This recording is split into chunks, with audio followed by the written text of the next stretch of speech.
24 degrees Celsius, but feeling quite cool where you are caught out in that breeze. Into this evening, most of the showers across the bulk of England and Wales will ease their way out, and it should turn largely dry with some late sunny spells, but they'll be continuing throughout the evening and overnight for Northern Ireland, parts of Western down into southern Scotland. Again, could be heavy in places, with the breeze that's around that's continuing to mix up the air, so it won't be a chilly night by any means. Temperatures getting down to around 12-13 degrees Celsius or so, but a bit fresher compared to some previous nights. Showers first thing on Sunday straight away for parts of Northern Ireland, southern Scotland, down into northern England. Again, a scattering beginning to bubble up for the southeast England as well. Further towards the west, though, we're starting to draw our attention to this rain that's going to be pushing into the southwest. So a bit of damp weather later on in the day, but temperatures again around 19 to 22 degrees Celsius. Otherwise, enjoy your day. Bye-bye. The temperature's rising. Boxed Solar, proud sponsors of weather on GB News.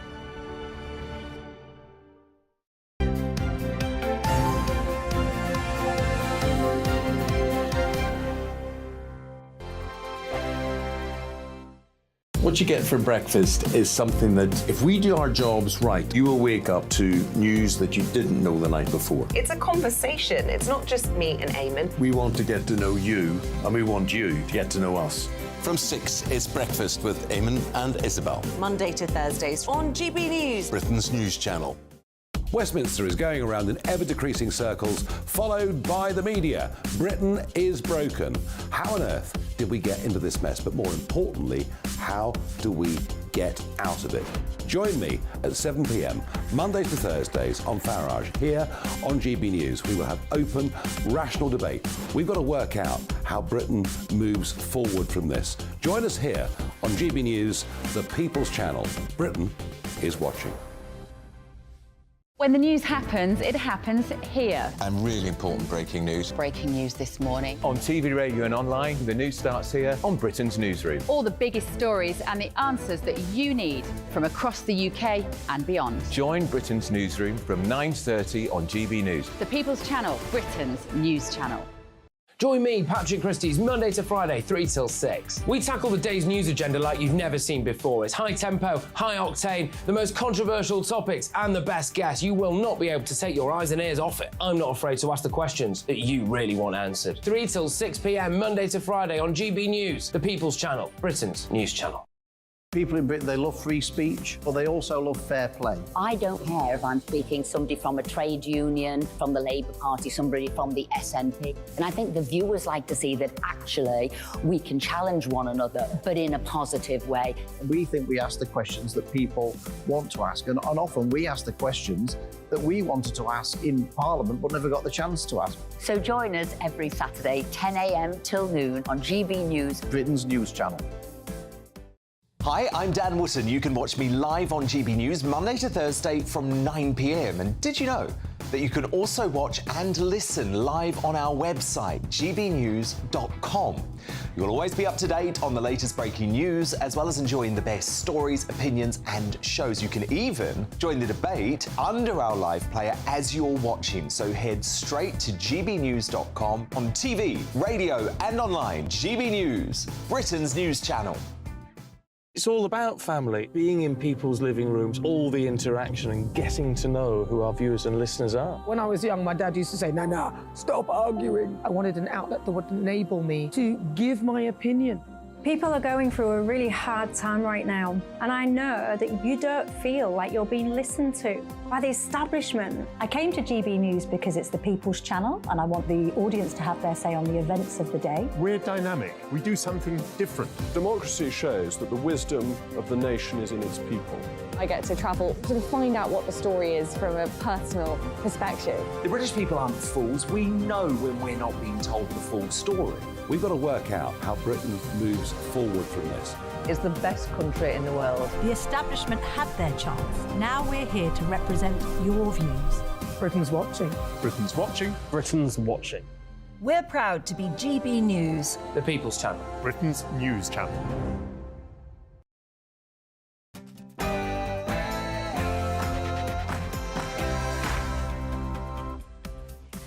Hello and welcome to Saturday Morning Live with Esther and Phil. And have we got a humdinger of a show for you today? The NatWest Coutts saga continues. We've got Nigel Farage on the show, we've got Treasury Minister Andrew Griffiths on the show, and Labour MP Simon Danchuk. And some children, apparently young people, are saying they're not going to have children later in life because they want to save the planet. Is that sensible? Is that the most ridiculous thing you've ever heard in your life? We will be having a fiery debate about whether or not young people shouldn't have children to save the planet. And Tony Blair, we're seeing a lot of him of late, aren't we? He seems to be edging back into the political situation. We're going to be asking, is it really Keir Starmer who'd be running the country if he won the election, or will Tony Blair be pulling his strings? And the government are proposing some severe restrictions on gambling and whether or not you can afford to place a bet with the bookmaker. So we're going to be having a big debate on this show. Should you be free to spend the money as you want to spend it when you're gambling, when you go down the bookmakers? Or should the state intervene to stop you from gambling too much? And we'll be talking about the top stories of the day from the newspapers. We've got our friend of the show, Kevin Woodford, celebrity chef, and also Calvia Ranger, who used to be an advisor to Boris Johnson. And later in the show, we'll be speaking to Mark Lebet. Yes, the beast from The Chase. He's going to be coming onto the show to tell us all about him wanting to go on Strictly Come Dancing. And also his new girlfriend, and also friend of the show, Hayley Palmer. And how he lost 10 stone as well. I certainly want to know about that.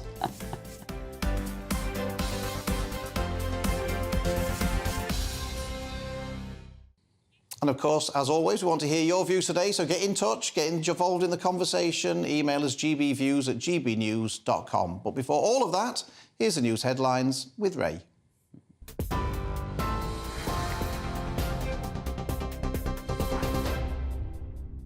Thank you both. Good morning. 2 minutes past 10. Here's the latest from the GB newsroom.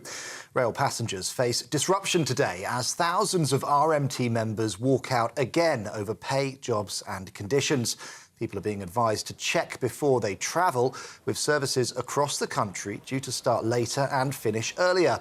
Now, in some areas, only half of services are running, while others will have no service at all. Eddie Dempsey is Senior Assistant General Secretary of the RMT. He says no negotiations have taken place since April. We're out on strike today because we're now coming up to 4 years without a pay freeze. The government is planning to strip thousands of jobs out of our industry and shut down ticket offices right across the country. We're looking at the managed decline of the railway, and our members are determined to achieve a fair settlement on pay, job security, and they want to protect their terms and conditions. So that's what we're doing here. We haven't had any negotiations since mid-April, and we want to get round the table and get our members a deal they can support. The Department for Transport says the government has made improved pay offers to unions, which they should now put to their members. Simon Calder is travel correspondent for The Independent. He told us this dispute has no end in sight. What we now seem to be in is a kind of war of attrition, with the unions saying we're going to keep striking or having overtime bans for as long as it takes, and the government and the train operators saying, well, we think actually we're detecting signs that people are coming back to work. They've lost thousands of pounds already, and so therefore what we're going to do is just keep taking these strikes. But it's a miserable situation because, of course, stuck absolutely in the middle is the poor old long-suffering passenger. The Labour Party has accused the government of an unforgivable lack of urgency over the needs of rape victims. It says the Tory party has failed to implement key recommendations made in 2 reports dating back as far as July 2021. The Criminal Justice Joint Inspectorate has urged the government to establish specialist rape courts and give victims the opportunity to make a personal statement. At least 4 people are feared dead after an Australian Army helicopter crashed into the ocean off the coast of Queensland. The chopper was taking part in military exercises between the US and Australia. That's now been suspended while a search and rescue operation takes place. Australia's Defence Minister Richard Marles says the search began straight away. The helicopter was engaging in a 2-helicopter mission. There were 4 aircrew aboard. Because there was another helicopter present, a search and rescue was able to commence immediately. As we speak to you now, the 4 aircrew are yet to be found. The search and rescue continues. And the Emmy Awards have reportedly been postponed until next year due to strikes by thousands of writers and actors in the US. The ceremony was originally scheduled to take place in mid-September. Now, multiple reports suggest it's likely to be moved to next January. However, disputes will need to be solved between the studios and guilds. Hollywood actors went on strike earlier this month over pay and residuals, whilst film and TV writers have been on picket lines since May.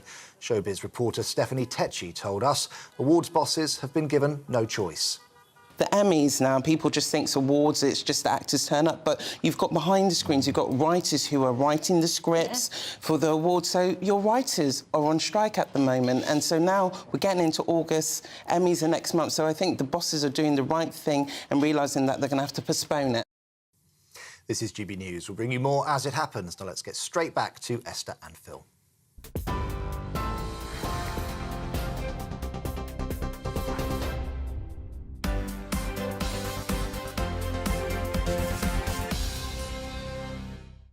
Thanks, Ray. Welcome back to Saturday Morning Live with Esther and Phil.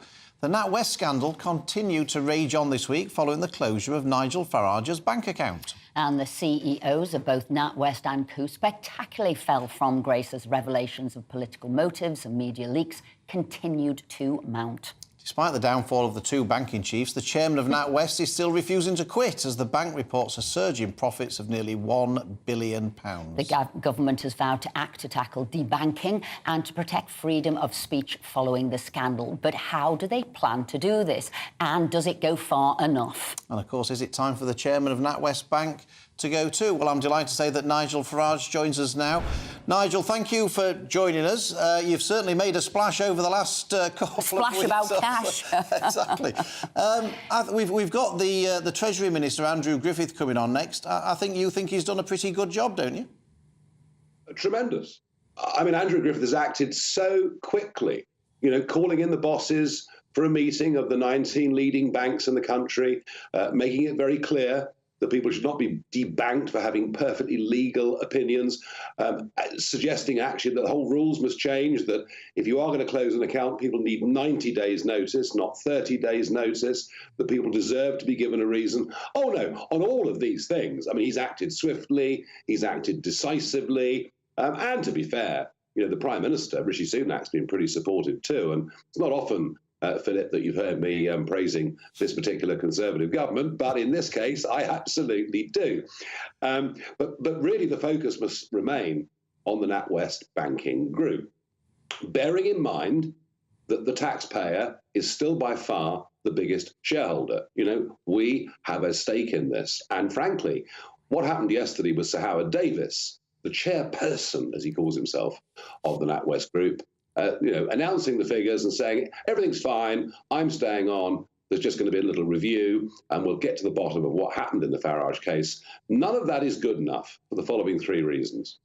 Firstly, he was formerly the boss of the FSA, the regulator, the predecessor to the FCA, and yet Alison Rose broke several of the most important fundamental rules of that code, and yet Sir Howard thought she should stay in her job until he was forced to call another emergency board meeting at which they got rid of her. So misjudgment on that was enormous.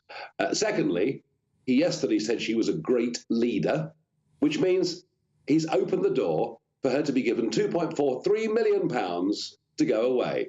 And I do not think, as investors and taxpayers into this company, that the majority of people will find that acceptable.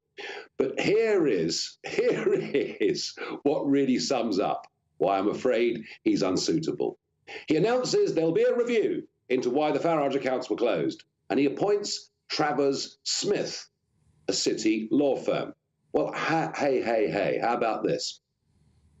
The chair emeritus and senior advisor of that company is a man called Chris Hale, who during the referendum campaign described Brexiteers as being xenophobic, racist, and nostalgic. Almost exactly the same phraseology that was used about me in that report that Coots had done into me, which originally led to me being debanked. And what Sir Howard has done is to choose one of his establishment chums to call it an inquiry, to make it a total whitewash. And I don't see how anybody in their right minds can think this is a fair and reasonable way to proceed. And I repeat the point. This is not just a commercial company listed on a stock exchange. We, the taxpayer, are the major investor. And it's interesting, if you read the financial press this morning and the commentary, right across the spectrum, including a lot of commentators who did not support Brexit and certainly would not support me, and it's wall to wall that Howard Davis has got all of this wrong this week and simply must be replaced at the soonest possible opportunity. Nigel Farage, thank you very much indeed. But just one quick point. Who'd have believed it, if you're still there, Nigel, that the banks would have forced you and Gina Miller to unite opposite sides of the Brexit argument? Oh, we must have gone. They've taken him off too quick. But who'd have believed it anyway? Nigel, you're there. Who'd have believed it? The banks would have forced you and Gina Miller together on this campaign. There are issues in life that are bigger, more fundamental, more vital and important than what we think about any particular political issue. Either we want to live in a free, democratic society, or we head towards a model of a Chinese communist social credit system. And I would absolutely support Gina Miller's right to have a bank account, as I would Jeremy Corbyn or anybody on the extreme left. And I hope both of you would as well. This is about the very country that we are supposed to be. And I'm afraid the politicization of both our public and corporate sectors is taking us to a place where we cannot speak or act freely. And I hope and pray... Nigel, we're going to have to... I know Andrew Griffith is hanging on, so I'm going to bring him in. Okay. But thank you for everything you've done. Thank you from us and the tens and tens of thousands of people who are signing up to your new campaign. Thank you, Nigel. Now, we're joined, as I said, by Treasury Minister. That is Andrew Griffith. I'll start with that question, if he's with us. We've done a poll as well, not only just listening to what Nigel Farage said, that the chairman has to go. We did a poll and we've asked, what do people think? Is it time for the chairman of NatWest to go? And I have to say, 91% have said yes, he has to go. Only 9% wanting him to stay. Morning, Andrew. Always a pleasure to be with you. So the chairman has to go. Nigel singing your praises, but saying, do you know what? NatWest now are doing supposedly an independent inquiry into what went on, the leak, and also closing Nigel's account. But actually, it's not independent at all. It's one of the establishment, one of their friends, and a key Remainer whose company will be in charge of it. Well, look, there's a number of inquiries now going on. Nigel's absolutely right. He's effectively restating the government's position, the position that I, the Chancellor and the Prime Minister have made clear throughout, that this is an issue of democracy. Nobody should be debanked in a democracy. It's a really valuable and important fundamental right. And that applies, of course, as I've always maintained, across the left and the right. So whether it's journalists, we've seen clerics. I've always said that, you know, it could have applied to a trade union. If you could find a law-abiding climate activist, it could be them. None of those organisations should be debanked. And that's not just about NatWest, because the government owns that. You know, bank licences, you know, are the closest that you've got to a licence to print money. Literally, they're a legal licence. And so all of our banks, you know, have that great privilege. There's many people who'd like to have a banking licence. Someone like Dave Fishwick of the Bank of Dave has tried really hard to get a banking licence. I'd like to see that. It's not a decision for me. It's a decision for the ultimately the banking regulators. But people really want those licences because they confer an important position in society. So we should look at this through the lens not just of any one bank, not just because the state happens to own a significant amount of shares, although that reminds us that when banks go wrong, sometimes it's all of us as taxpayers who pick up the bill. And Andrew, can I pick up with you what Nigel said about Sir Howard Davis? I mean, does the government really still have confidence in the chairman of NatWest, given that he said that he had full confidence in Dame Alison Rose, even after it emerged that she'd leaked confidential client information to a journalist. I mean, how can the government still have confidence in the chairman of a bank who has confidence in somebody who breaches client confidentiality? Well, Nigel, the chairman, Howard Davis, Sir Howard Davis, is going. And that's an important fact. He's already announced that he's going. There is, as I understand it, already a search for his replacement. That research, I'm sure no doubt is proceeding at pace. And when and if a new candidate is found, then you can have that conversation. So he is already going. This is a process that was already in train, predating that. And you'll understand, because as minister and responsible for the whole of this sector, not just any one bank, the really important thing is that we move fast to implement the new regulations that we've talked about, make sure that we get to the bottom. The FCA has said they're having a look at this. So has the ICO as it relates to potential breach of client confidentiality. You and others are aware that this affects potentially thousands, if not tens of thousands of people. Well, Andrew, can I ask you about it? And we should just keep moving forward now. Can I ask you about that? Does the government actually have any information from the banks or the regulator or from anybody as to how many bank accounts have been closed down by banks in recent years? Do you know, as the minister, the scale of this particular problem? I don't. And look, there's clearly a number of reasons why accounts are closed down. The biggest reason is customer initiative, that customers simply want to choose a different bank. There's other cases of fraud. There's also, just credit quality. What we don't know definitively, and that's the point of the work that needs to be done, is to get to the bottom of how many cases there are where this may or may not have happened. And the issue is, regardless of the number of cases, is now that people don't trust that decisions that may have been made on, what people would regard as legitimate grounds about people's credit quality or their behaviour as account holders, they can't be sure on what basis those were made. Just finally, Andrew, we're speaking to somebody later on in the show who's got a business, who's been a NatWest customer for 35 years and has been told he's got 21 days and his account will be closed. This is something that is affecting lots and lots of businesses. It's actually putting people out of business, the fact that they can't get a bank account in certain sectors. Is the government going to do something to protect businesses from having their bank accounts closed when they've done absolutely nothing wrong and they've just been closed on a whim? And we only need a one-word answer.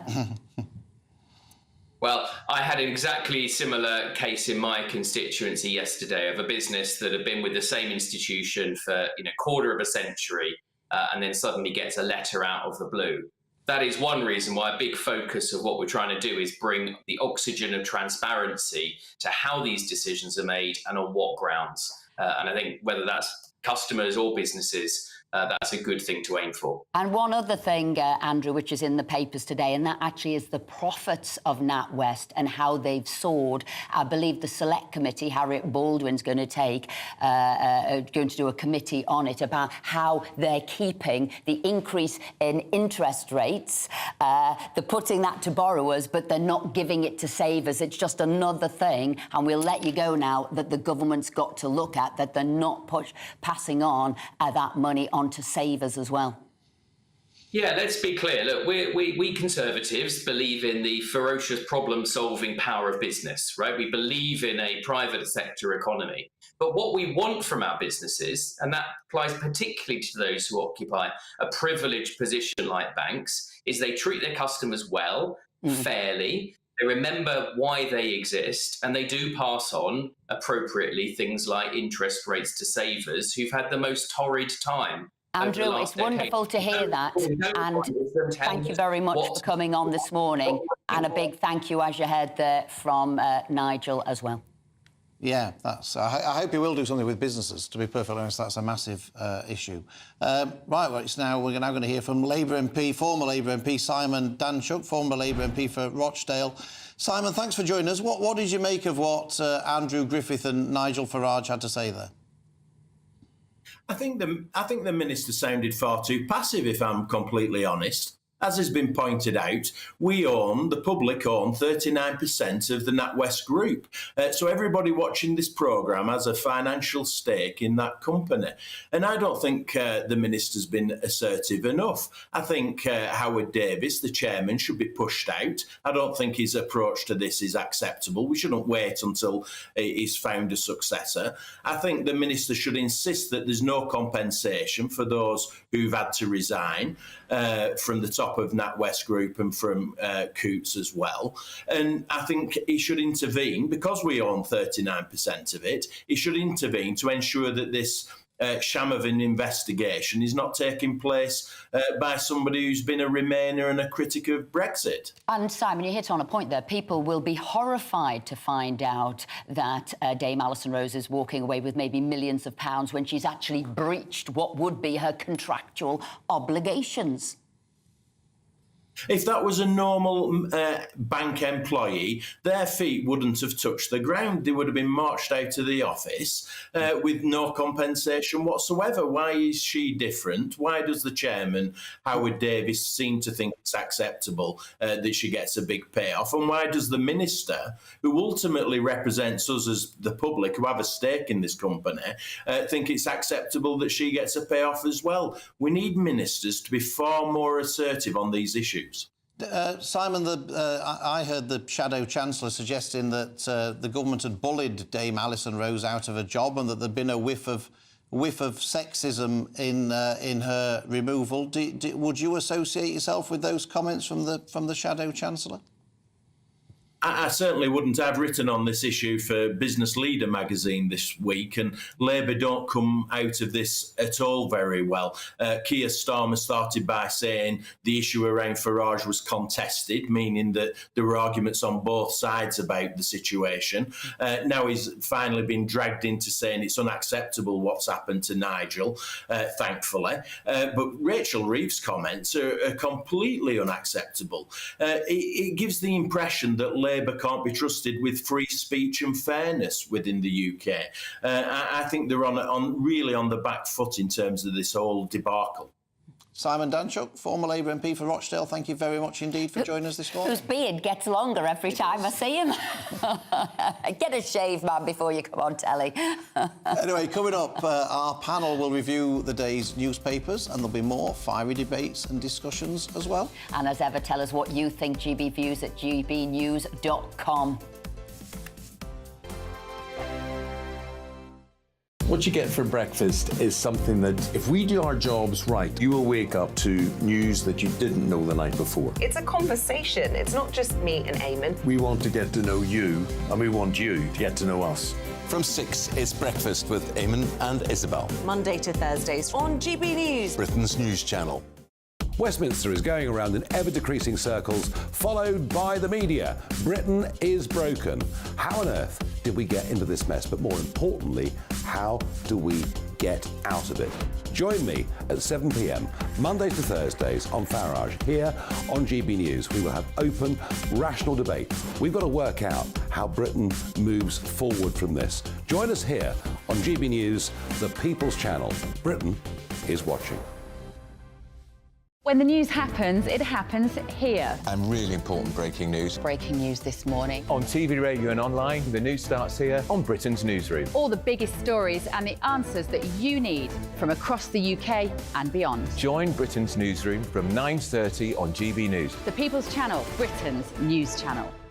Join me, Patrick Christie's, Monday to Friday, 3 till 6. We tackle the day's news agenda like you've never seen before. It's high tempo, high octane, the most controversial topics and the best guests. You will not be able to take your eyes and ears off it. I'm not afraid to ask the questions that you really want answered. 3 till 6 p.m, Monday to Friday on GB News, the People's Channel, Britain's news channel. People in Britain, they love free speech, but they also love fair play. I don't care if I'm speaking somebody from a trade union, from the Labour Party, somebody from the SNP. And I think the viewers like to see that actually we can challenge one another, but in a positive way. We think we ask the questions that people want to ask, and often we ask the questions that we wanted to ask in Parliament but never got the chance to ask. So join us every Saturday, 10 a.m. till noon on GB News, Britain's news channel. Hi, I'm Dan Wootton. You can watch me live on GB News Monday to Thursday from 9 p.m. And did you know that you can also watch and listen live on our website, gbnews.com. You'll always be up to date on the latest breaking news, as well as enjoying the best stories, opinions and shows. You can even join the debate under our live player as you're watching. So head straight to gbnews.com on TV, radio and online. GB News, Britain's news channel. It's all about family, being in people's living rooms, all the interaction and getting to know who our viewers and listeners are. When I was young, my dad used to say, Nana, stop arguing. I wanted an outlet that would enable me to give my opinion. People are going through a really hard time right now, and I know that you don't feel like you're being listened to by the establishment. I came to GB News because it's the people's channel and I want the audience to have their say on the events of the day. We're dynamic. We do something different. Democracy shows that the wisdom of the nation is in its people. I get to travel to find out what the story is from a personal perspective. The British people aren't fools. We know when we're not being told the full story. We've got to work out how Britain moves forward from this. It's the best country in the world. The establishment had their chance. Now we're here to represent your views. Britain's watching. Britain's watching. Britain's watching. We're proud to be GB News. The People's Channel. Britain's news channel.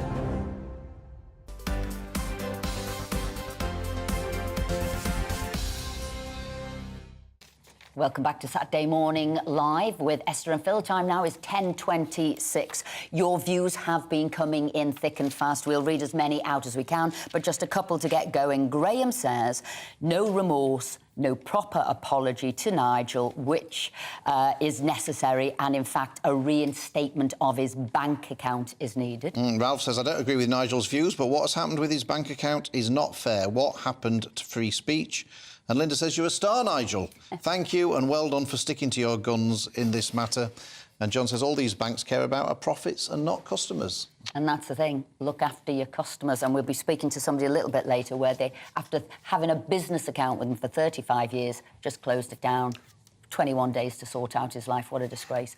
But to look at today's top stories, we're delighted to be joined by former advisor to Boris Johnson, Childbearing Ranger, and celebrity chef, award-winning celebrity chef, Kevin Woodford. So, Childbearing, we'll start with you. I mean, this story is going on, and they don't seem to have grasped how important it is. The chairman should be going. 91% on a Twitter poll we did this morning said the chairman needs to go. I think the public are speaking here. And firstly, let me say it's nice to be here with you both this morning, first time here. Yes, there is a real issue about how this story has been dealt with. Firstly, your viewers and a lot of people are feeling, regardless of how you see Nigel Farage, he is standing up for himself against an institution that is not treating him well. But what we're also getting visibility about is the thinking of this institution all the way along the path. Because as the story broke, the BBC was saying, well, this is from a senior source. It took a long time for clarification about who that senior source was. So the institution obviously felt fine by saying this is a senior source. By the way, if we hadn't have found out that the two of them, this reporter and the chief exec of Coutts, had been having dinner together, do you think we would ever have found out who it was? Do you think they would have tried to do a bigger cover-up? I think it's really disappointing that this had to come out in this way. The NatWest could have been a bit more quicker, clearer and cleaner about what's happened, and maybe we'd have understood. But the time it's taken gives us more concern, because that means the decisions that are being made aren't being made with a view of transparency. They're being in the way to say, well, let's make sure we can handle this so that we look okay. I think the decision, especially then, when it was to say, well, actually, the CEO, Dame Rose, she's made a mistake, but only something that will affect her salary. There was that statement came out, so that there was a way of managing that she was fine. And again, we think, well, the disclosure of personal information from a different part of the NatWest group that she shouldn't really have had visibility of as well. Coutts is separate from the NatWest bang, and even though they're part of the same group, that visibility of information being there, declaring that information to a journalist, whichever way that happened, there are several issues here. And then we still get backing from the chairman and then a late-night U-turn. All of these things indicate that the decision-making has been really questionable and why it undermines the position of the chair. I think the story's going to run and run, isn't it? Anyway, Kevin, what's your story of the day? There's a great headline which is in the Times today, which is from to do with the police, and they're saying now they will act on every crime. Hallelujah, that's what we need. But there is a caveat to that. That is, providing there's a reasonable chance of a result. It's like me saying I'm going to do the lottery, providing I win, isn't it really? So they're saying for that to happen, they need CCTV footage, they need doorbell video, and they need witness accounts. You know, I mean, this year there was over 312,000 crimes reported, with a result in terms of, you know, charges of 6%. So it is totally unacceptable. And no matter what reasons we put behind that, I think as a state, as a nation, we deserve police protection and we deserve crimes to be investigated. So I just pray to goodness that they get on with it. I mean, the Met, for example, the Met decided not to investigate low-level crimes if it involved a figure below £50. I understand that. I mean, you know, there's a reason for that. But they also added to that they wouldn't investigate crimes if it entailed them looking at video footage for more than 20 minutes. I mean, at what point do you actually say, this crime is worth investigating? You know what I mean? Every crime is worth investigating, for goodness sake, you know? So I'm just hoping that this is moved forward and we actually get a police force that will protect the... Well, I've got a totally different story, and this is about planning permission, and it was a story in the Mail. It was a businessman who'd built a 5-bedroom house during lockdown on the estate in Ayrshire without planning permission. He then thought maybe I'd get it through retrospective planning permission. The council said, no, you must take it down. Now, he's appealed human rights, you know, where is his family going to stay? What are they going to do? They've said, no, you haven't followed the procedure. You didn't get planning, you didn't get retrospective planning, take it down. 5-bedroom or not, you did it at your own risk. And I have to tell you, there's a lot of people now very upset that people are totally disregarding planning and councils are not doing any enforcement. Things are going up, being built. It's really upsetting, particularly in rural issues. So I'm made up that a council came out and said, take it down. No, I don't. I think we have to abide by the law. And I think too many instances where people are feeling they can get away with things, and then actually it just gives rise to further and further cases of this. So I'm fully supportive of the council, glad, like you say, Esther, that this is being enforced. It's disappointing. Obviously, he will face maybe some personal challenges here, this individual, but really, he should have known that, and he did know that, actually. It sort of flows on from Kevin talking about police, investigating, enforcement. People need to know we are not a lawless society, but we live by the laws. Confidence and trust. We must have confidence and trust in the institutions around us that we can feel happy about what's going on. Just a quick one here. Kevin, I want your view on this. Page 22 of The Sun. Good news story. I've got this pencilled in as, eat chocolate to live longer. Eating chocolate can cut the risk of an early death by up to 10%. A mammoth study has found. So I thought this was cracking news. I'm going to buy an extra... Who's it sponsored by? Buttons or something? Chocolate Buttons, Dairy Milk, Cadbury. Big Dairy Milk to celebrate. You know about these things. You know about Does this come as a surprise to you? No, not in the slightest. I'm a great believer in chocolate. I'm a great believer in red wine and chocolate. I think the two things go together. Yeah, but does it make you live longer? No.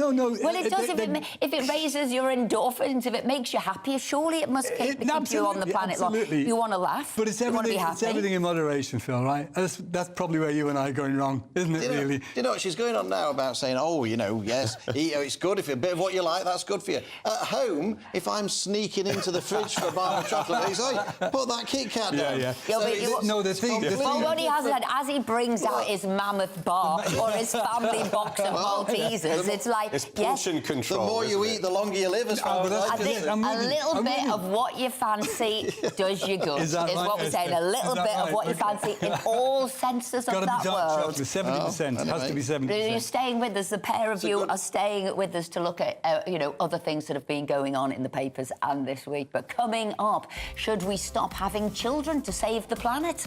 We'll be having a spicy debate with two commentators from both sides of that argument in just a moment. And is Blair back? Oh, no. Some seem to think so. Stick around to find out.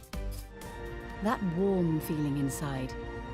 From boxed boilers, proud sponsors of weather on GB News.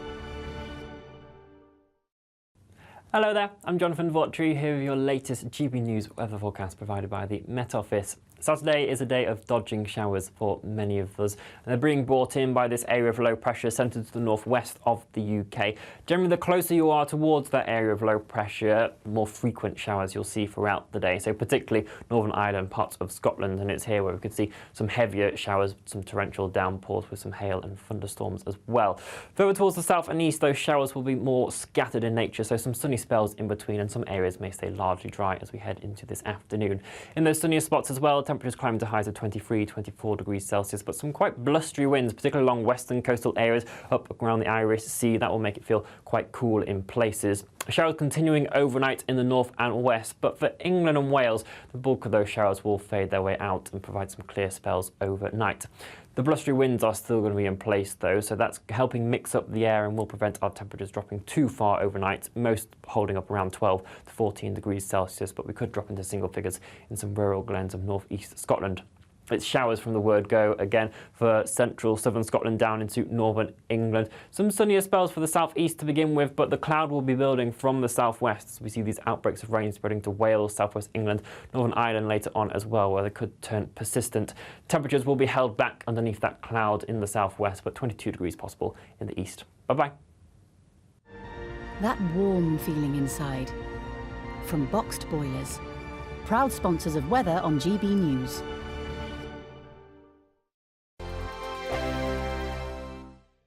The Live Desk with me, Mark Longhurst. And me, Pip Thompson. It's here Monday to Friday on GB News. From midday, we'll bring you the news as it breaks, whenever it's happening and wherever it's happening, from across the UK and around the world. Refreshing, feisty, but with a bit of fun too. If it matters to you, we'll have it covered on TV, radio and online. Join the Live Desk on GB News, the People's Channel, Britain's news channel. Weeknights on GB News from 6 p.m. You'll always get drama. Please stop, Michelle. I know, yeah. Please stop. Should I just shut up? Romance. You like me, I like you. There you go. There you are. Well, don't tell anybody. Adventure. Etc. That's the whole point. But and action. Sergeant, we're being greeted by superstar panel that are already at it. They're fighting. It's going to be quite a show. Only on GB News, the People's Channel, Britain's news channel. At Jubes & Co, we tackle the issues of the day with real, robust debate, both sides of the fence, battling it out with me in the middle with my forthright opinions and views. And often really interesting things happen because you start with a position and then by the end of the debate you find actually, well, I might not have thought about that one. What we need in this country is 2 new political parties. You should maybe think about doing a 2024 calendar. I'm Michelle Childbearing and I'm keeping you company right through until 7 o'clock this evening. GB News, the People's Channel, Britain's watching. Monday to Thursday, 9 p.m. till 11 p.m. Join me, Dan Wootton. I'll bring you the sharpest takes and hottest debates. Do you not believe in prison? I don't believe in prisons. I'm completely stunned. I guarantee you there'll be no spin, no bias, no censorship. I actually was personally quite offended by it. And no reason to go to bed. So I guess they've always been quite woke. That's Dan Wootton tonight on TV, radio and online. Monday to Thursday from 9 p.m. till 11 p.m. on GB News. The People's Channel, Britain's news channel. In a world of dull and predictable radio and TV shows. Oh, hi. On Mark Dolan tonight, we've got big guests. We drill into the big stories of the day. The show adds up to a brilliant listening and viewing experience. Mark Dolan Tonight is the most entertaining current affairs show ever, and that's a fact. That's Mark Dolan Tonight, Friday, Saturday and Sunday from 9. Only on GB News, Britain's news channel. Like all families, we have arguments every now and then, but actually we agree on what the mission of GB News is, and that's the most fundamentally important thing. GB News provides the kind of platform that lets all voices be heard. We don't hold back. We're free to say what we really think. Just because some people who live in a tiny little Westminster bubble think that their particular story is important, that's not the most important story for me. And often there will be difficult stories that you won't find on the establishment media. Because what people think in the north of England may be very different to what they're thinking in the home counties. We're going to carry on telling the world what life is really like for households up and down the UK. We love to be in your car, in your kitchen as you're having your breakfast. Whatever you're doing, you are part of the show. If it matters to you, it matters to us. Britain's watching. Britain's watching. Britain's watching. We're proud to be GB News, the People's Channel, Britain's news channel. So head straight to gbnews.com on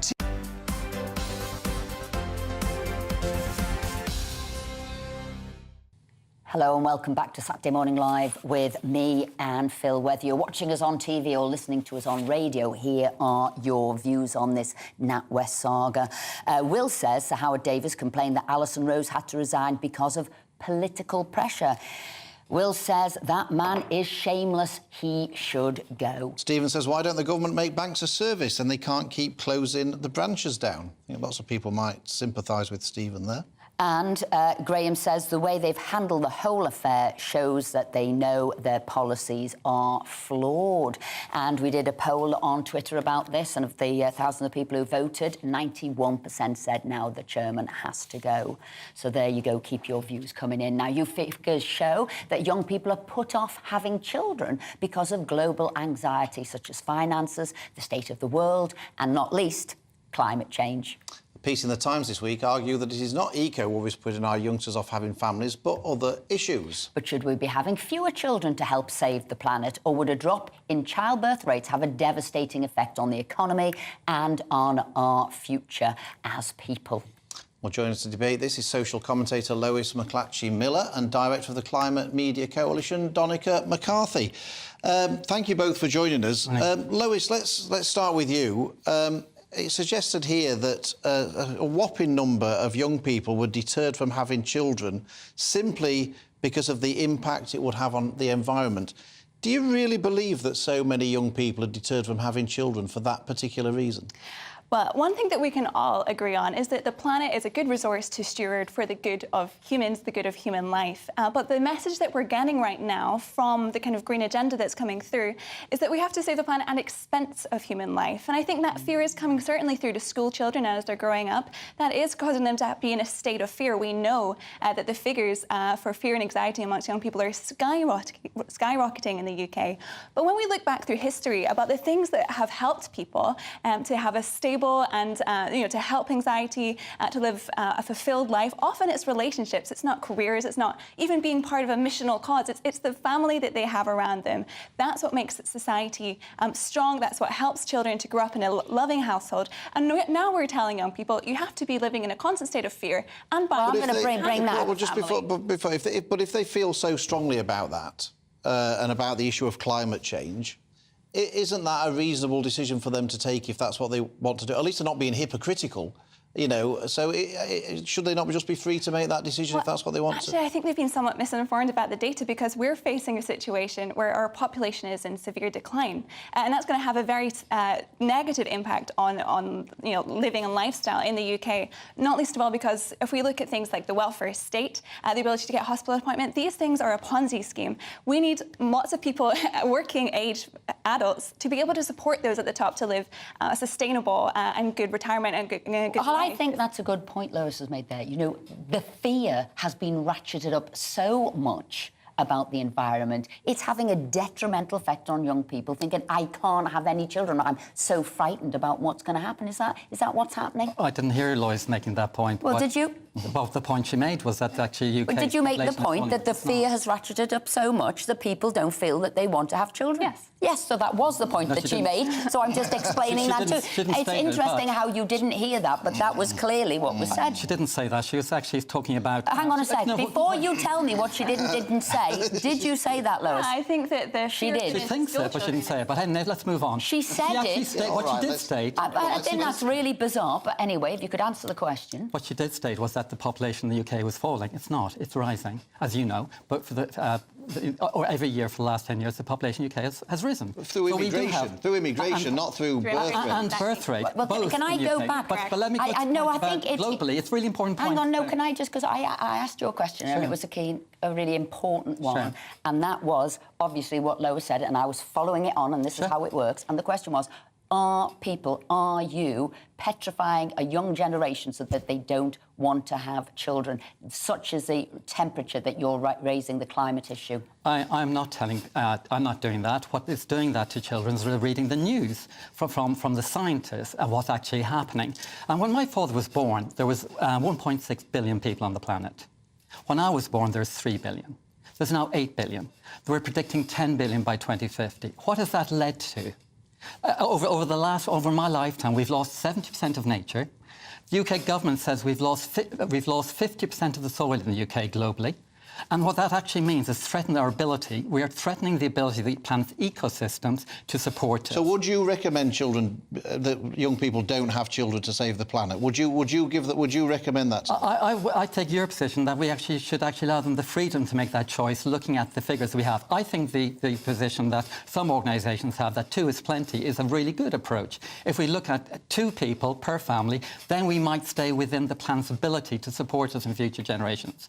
But then how you've explained it there was human beings more and more and more, and it's threatening the ecosystem of the planet. So that is what you're saying. That is the fear message that is being put out. It's incorrect in several points, not least because the population sustainability rate means that everybody has to have 2 children. The population replacement level is 2 children per person. Currently, we're at 1.5.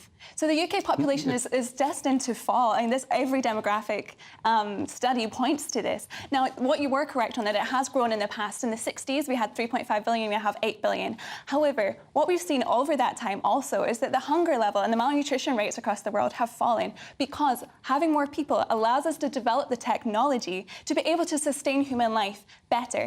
Humans innovate. Humans help to solve can I ask you this? Because, you know, as a country, we're responsible for less than 1% of global carbon emissions.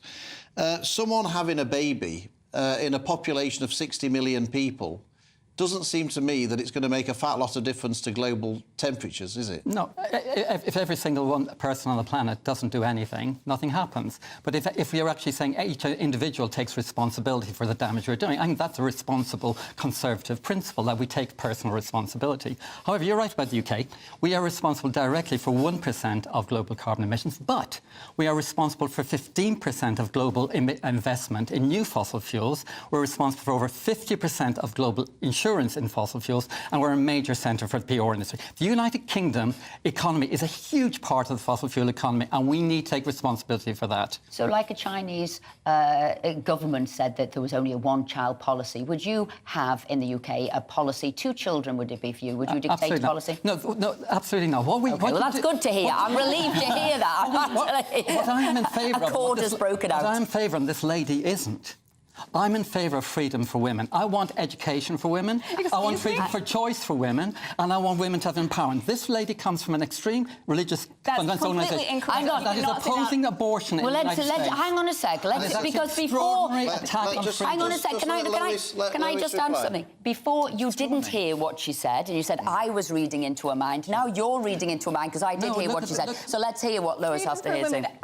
These climate activists are putting the fear of death into kids and telling them that they cannot have the children that often women find are, you know, the source of their fulfillment and the source of something that's good and helpful and sustainable in their lives. Instead, we're saying that people have to be more isolated, left alone. You know that there's more one-person households today in the UK than there has ever been before. We're dealing with a pandemic of loneliness and anxiety and depression in this country. We should not be isolating people. And at this one, we're going to have to end it here. Thank you both. Lois, Donica, thank you both very much indeed. We promised you a fiery debates today, and we've just had one. So tell us what you think.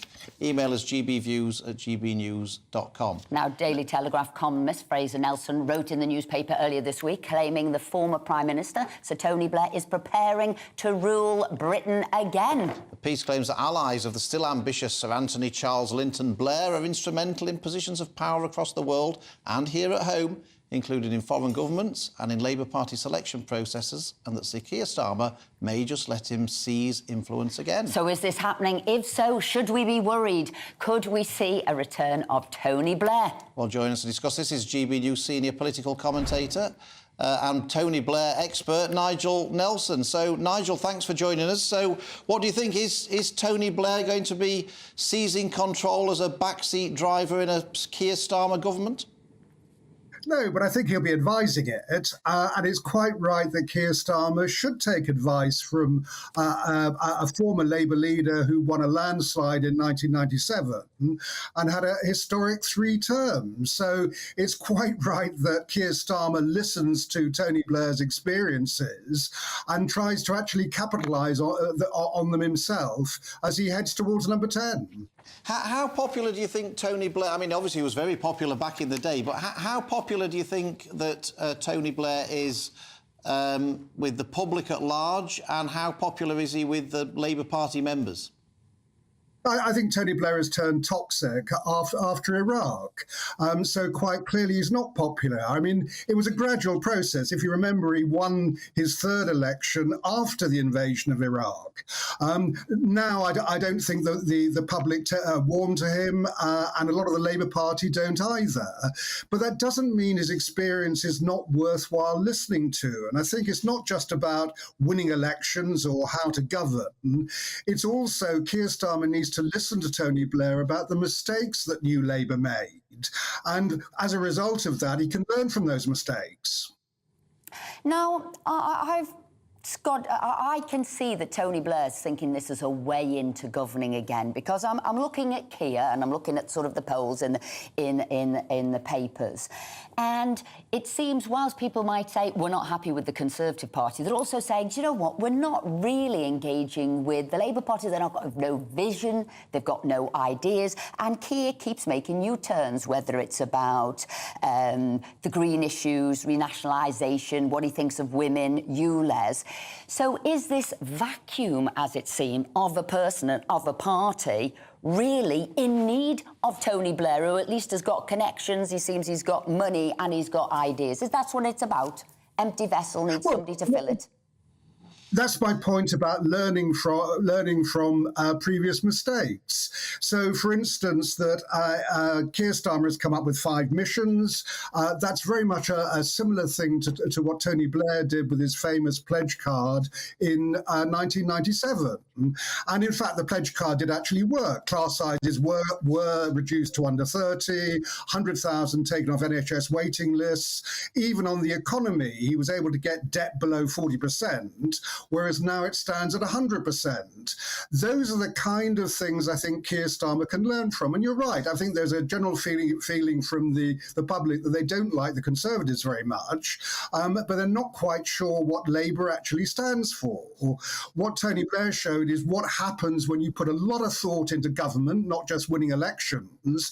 And as a result, his first term was a huge success. The pledges he made by 2005 were so wishy-washy as to be absolutely meaningless. Now, there's a mistake you can learn from if Keir Starmer is hoping for a 2nd and 3rd term. Nigel, where do you think Keir Starmer is in the Labour Party politics? I mean, he got elected as the Labour leader by pursuing a sort of a Corbynista agenda because he knew that would appeal to Labour members who were voting in that election. He's now sort of coming across the masquerade as a Blairite, probably because Tony Blair was good at winning elections and he wants to copy that. If and when Keir Starmer becomes Prime Minister, where can we expect him to govern from? The Corbyn side, the Blair side? Where do you see him in that political space? I think from the centre. And it was certainly what Tony Blair realised. That was the whole point about New Labour. It was to show a break with the past, and that the important thing was to appeal to the majority of the country, not just bits of it. Now, that's exactly what Keir Starmer is doing, that he's saying, look, we've broken with the past, we've broken with the Corbyn era, and we will govern as a centre Labour government. government, which is exactly what Tony Blair was doing. Nigel Nelson, thank you very much indeed for joining us this morning and giving your thoughts on that. And let us know what you think. Are you excited at the prospect of Tony Blair getting back into government? Email us gbviews@gbnews.com. Now, coming up, we're joined by a bookmaker who's had notice of a NatWest account closure after 35 years of custom. And your latest sports and showbiz, plus start of the chase. Mark the Beast Labbert will be joining us in the studio in the next hour, so stay with us. We'll be right back. Looks like things are heating up. Boxed boilers, proud sponsors of weather on GB News. Hello there, I'm Jonathan Vautry here with your latest GB News weather forecast provided by the Met Office. Saturday is a day of dodging showers for many of us, and they're being brought in by this area of low pressure centred to the northwest of the UK. Generally, the closer you are towards that area of low pressure, the more frequent showers you'll see throughout the day. So particularly Northern Ireland, parts of Scotland, and it's here where we could see some heavier showers, some torrential downpours with some hail and thunderstorms as well. Further towards the south and east, those showers will be more scattered in nature, so some sunny spells in between, and some areas may stay largely dry as we head into this afternoon. In those sunnier spots as well, temperatures climbing to highs of 23, 24 degrees Celsius, but some quite blustery winds, particularly along western coastal areas up around the Irish Sea. That will make it feel quite cool in places. Showers continuing overnight in the north and west, but for England and Wales, the bulk of those showers will fade their way out and provide some clear spells overnight. The blustery winds are still going to be in place though, so that's helping mix up the air and will prevent our temperatures dropping too far overnight, most holding up around 12 to 14 degrees Celsius, but we could drop into single figures in some rural glens of northeast Scotland. It's showers from the word go again for central southern Scotland down into northern England. Some sunnier spells for the southeast to begin with, but the cloud will be building from the southwest as we see these outbreaks of rain spreading to Wales, southwest England, Northern Ireland later on as well, where they could turn persistent. Temperatures will be held back underneath that cloud in the southwest, but 22 degrees possible in the east. Bye-bye. Looks like things are heating up. Boxed boilers, proud sponsors of weather on GB News.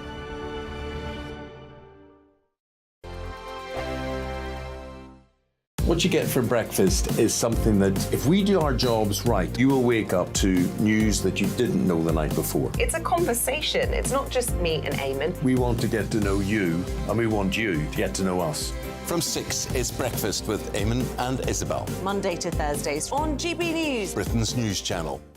Westminster is going around in ever-decreasing circles, followed by the media. Britain is broken. How on earth did we get into this mess? But more importantly, how do we get out of it? Join me at 7 p.m, Monday to Thursdays on Farage, here on GB News. We will have open, rational debate.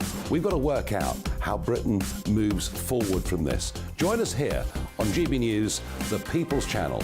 Britain is watching. When the news happens, it happens here. And really important breaking news. Breaking news this morning. On TV, radio and online, the news starts here on Britain's Newsroom. All the biggest stories and the answers that you need from across the UK and beyond. Join Britain's Newsroom from 9:30 on GB News. The People's Channel, Britain's news channel. Join me, Patrick Christie's Monday to Friday, 3 till 6. We tackle the day's news agenda like you've never seen before. It's high tempo, high octane, the most controversial topics and the best guests. You will not be able to take your eyes and ears off it. I'm not afraid to ask the questions that you really want answered. 3 till 6 p.m, Monday to Friday on GB News, the People's Channel, Britain's news channel. People in Britain, they love free speech, but they also love fair play. I don't care if I'm speaking somebody from a trade union, from the Labour Party, somebody from the SNP. And I think the viewers like to see that actually we can challenge one another, but in a positive way. We think we ask the questions that people want to ask, and often we ask the questions that we wanted to ask in Parliament but never got the chance to ask. So join us every Saturday, 10 a.m. till noon on GB News, Britain's news channel. Hi, I'm Dan Wootton. You can watch me live on GB News Monday to Thursday from 9 p.m. And did you know that you can also watch and listen live on our website, gbnews.com? You'll always be up to date on the latest breaking news, as well as enjoying the best stories, opinions and shows. You can even join the debate under our live player as you're watching. So head straight to gbnews.com on TV, radio and online. GB News, Britain's news channel. It's all about family, being in people's living rooms, all the interaction and getting to know who our viewers and listeners are. When I was young, my dad used to say, no, stop arguing. I wanted an outlet that would enable me to give my opinion. People are going through a really hard time right now, and I know that you don't feel like you're being listened to by the establishment. I came to GB News because it's the people's channel, and I want the audience to have their say on the events of the day. We're dynamic. We do something different. Democracy shows that the wisdom of the nation is in its people. I get to travel to find out what the story is from a personal perspective. The British people aren't fools. We know when we're not being told the full story. We've got to work out how Britain moves forward from this. It's the best country in the world. The establishment had their chance. Now we're here to represent your views. Britain's watching. Britain's watching. Britain's watching. We're proud to be GB News. The People's Channel. Britain's news channel.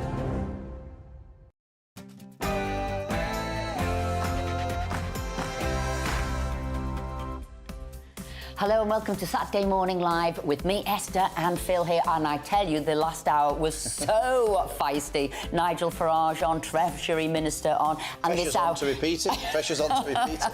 And we are going to repeat it because we've got somebody who's had a business account with NatWest for 35 years and they've given him 21 days to get out of that business account. Shocking. He'll tell you what has gone on. And the government are planning some restrictions on what you can gamble on, how much you can afford to bet if you want to place a bet with a bookmaker. So we're going to be having a big, hopefully feisty debate again about whether or not you should be free to spend your money as you see fit, or whether the government should control how much you spend on your gambling. They're looking at if you can afford it, affordability checks, checking whether you can put a £10 bet on, a £100 bet on. And we've got the paper review as well. We've got the wonderful Kevin Woodford here. We've got the terrific Colby Ranger here, who used to be an advisor to Boris Johnson. And someone else we've got in the studio later is Mark the Beast Lebet from The Chase. He's going to be telling us all about his relationship with our friend Hayley Palmer, but also how he lost 10 stone in weight and his desire to go on Strictly Come Dancing. So stay with us to watch all of that.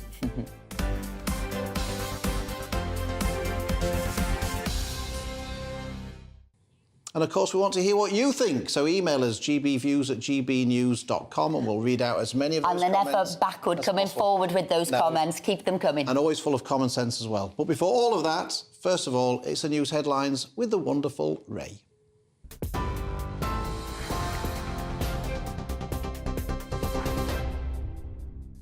Many thanks. Good morning. 1 minute past 11. Here's the latest. And our top story this hour. Rail services are being disrupted again, with thousands of workers walking off the job over a long-running dispute over pay and conditions.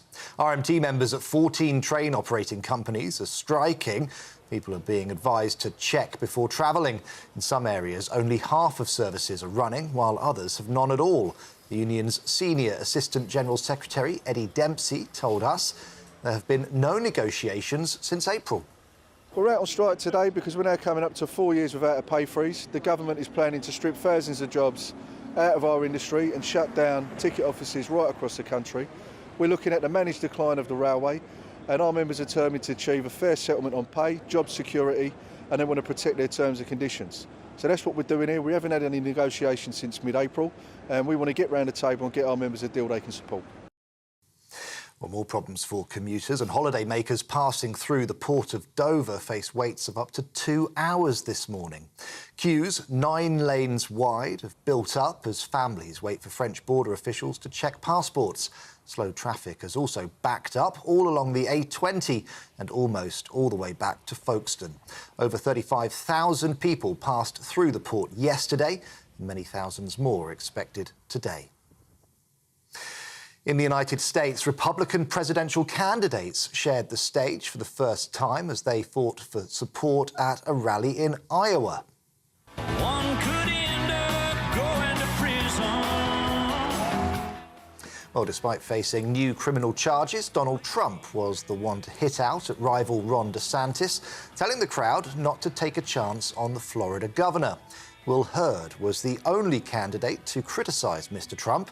He was booed after saying the former president is running to stay out of prison. Donald Trump still claims he's the victim of a witch hunt. If I weren't running, I would have nobody coming after me. Or if I was losing by a lot, I would have nobody coming after me. Together, we will crush crooked Joe Biden, the most crooked president in the history of our country by far, and also grossly incompetent, doesn't know what he's doing. He's destroying our country. We will win the election big, and we will make America great again. Thank you. Well, back here, Labour has accused the government of an unforgivable lack of urgency over the needs of rape victims. It says the Tory party has failed to implement key recommendations made in 2 reports dating back as far as July 2021. The Criminal Justice Joint Inspectorate has urged the government to launch specialist rape courts and give victims the opportunity to make a personal statement. At least 4 people are feared dead after an Australian Army helicopter crashed into the ocean off the coast of Queensland. The chopper was taking part in military exercises between the US and Australia. That's now been suspended while a search and rescue operation takes place. Australia's Defence Minister Richard Marles says the search began straight away. The helicopter was engaging in a 2-helicopter mission. There were 4 aircrew aboard. Because there was another helicopter present, a search and rescue was able to commence immediately. As we speak to you now, the 4 aircrew are yet to be found. The search and rescue continues.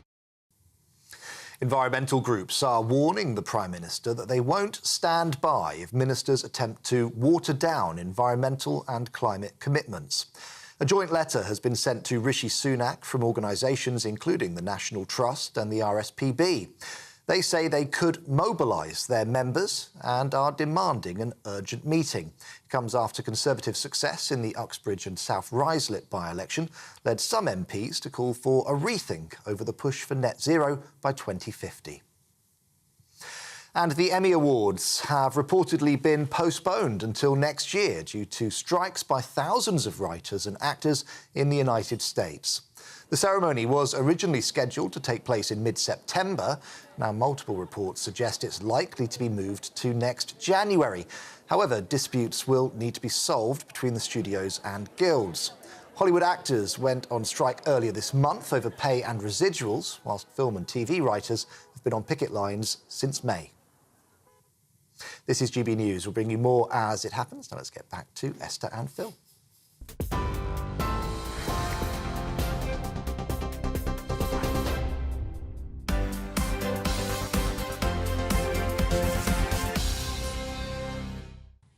Thanks, Ray. Now, NatWest have had another tumultuous week with revelations of political motives and leaks to the press leading to the resignations of 2 CEOs. But it's not just Nigel Farage who has been hit by account closures from NatWest. Our next guest has banked with NatWest for 35 years, but just the other day received notice that his account is set to be closed down without a satisfactory reason. Well, we're delighted to welcome from Ascot Racecourse, on-course bookmaker Michael Cannon to tell us his story. So, Michael, this is quite shocking. You've banked with NatWest for 35 years. You've been told you've got 21 days and they'll close your account down. Have you got any idea at all why they're doing this? Morning, Phil. Morning, Esther. Thanks for having me on. Yes. Well, just to put you right, because I'm sure NatWest will, it was 60 days notice. But 60 days notice where I can't actually do anything.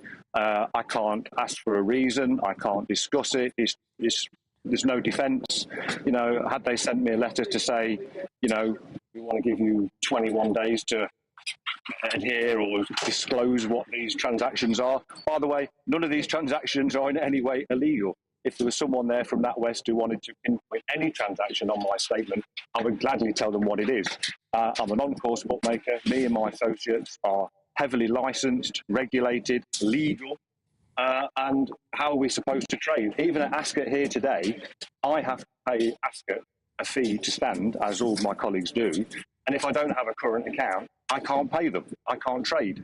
This is just another example of the big banks just squashing the little man and basically doing their level best to get rid of anything resembling a cash business. So this is because you're an on-course bookmaker that deals a lot in cash. They see you as a regulatory risk. That's basically the reason you feel that... And this is obviously happening to other people in your sector as well, presumably. Of course, this has been going on for years. This is not a new thing. Every now and again, they just pick on someone. Some of my colleagues have had 21 days to explain their transactions. I mean, the transactions are very simple. It's cash in, it's cash out. It's money moved to betting exchanges. You know, I'm only a sole trader, as many of my associates are, a small family business. You know, and the public here at Ascot today, they latch onto a horse. I can only stand certain liabilities, and then as a trading decision, I will use an exchange to hedge my business. And without a current account, I can't do that. So you know, what are you going to do, Michael? What are you going to do? Well, I mean, can you open an account anywhere else? Are you going to have to go out? Are you going to go out of business because of this? Well, potentially, if I can't open a current account with anybody else, I will go out of business. It's as simple as that. Or I will just have to carry around cash forevermore, which obviously is no good. And like I say, I wouldn't even be able to pay the racecourses their daily fees that they want, because due to COVID, we now pay, before we get here, online via a current account. You know, the big banks, NatWest, all of them, you know, they're not going to send a representative to your programme today because they can't defend the undefendable.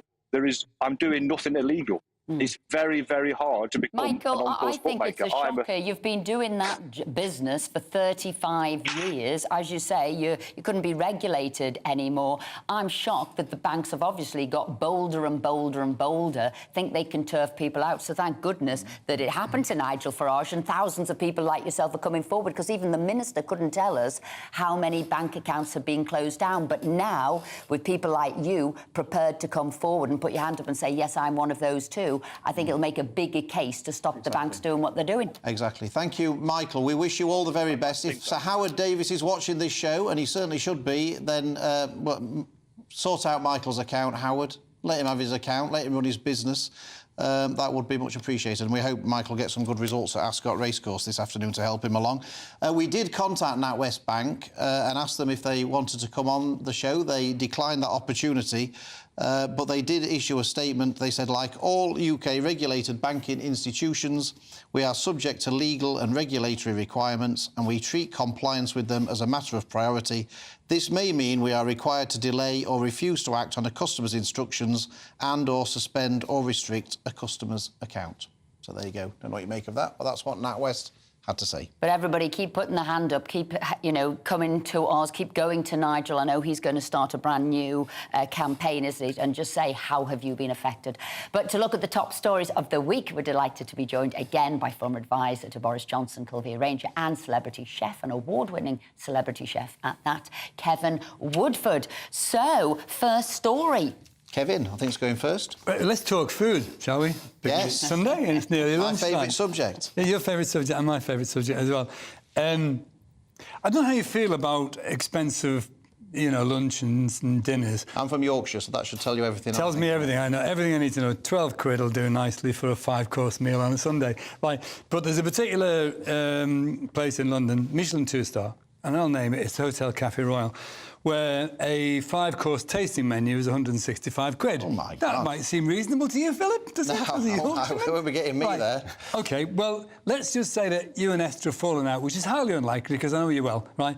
And you decided you're going to go out and spend a few bob. If you go there as a solo diner, you're not going to pay 165 quid for that meal. You're going to pay £330, because that's what they want from you as a solo diner. Now, their argument, and there is sense in the argument, is that it's all to do with economics. They've got a certain amount... Economics, 165 No, you're paying for two because you've taken up a table which two people could have sat on. You have. Now, you've got the right... You could say, right, OK, they're going to charge 330 quid. I'll find a new lady to take for dinner or for lunch or whatever it is. Or even me. Or even Esther. Even better, Esther. The new lady sounded quite good there.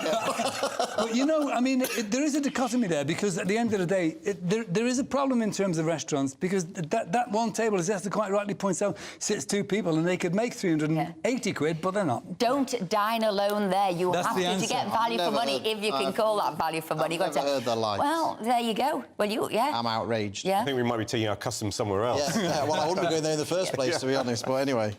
Well, we'll go to my favourite topic, which is transport and technology. And what we're hearing is, now, how smart is your car? And where AI technology is coming in and cars are becoming smarter, and I must declare, I sat in my first debate in the House of Lords this week, and it was on AI.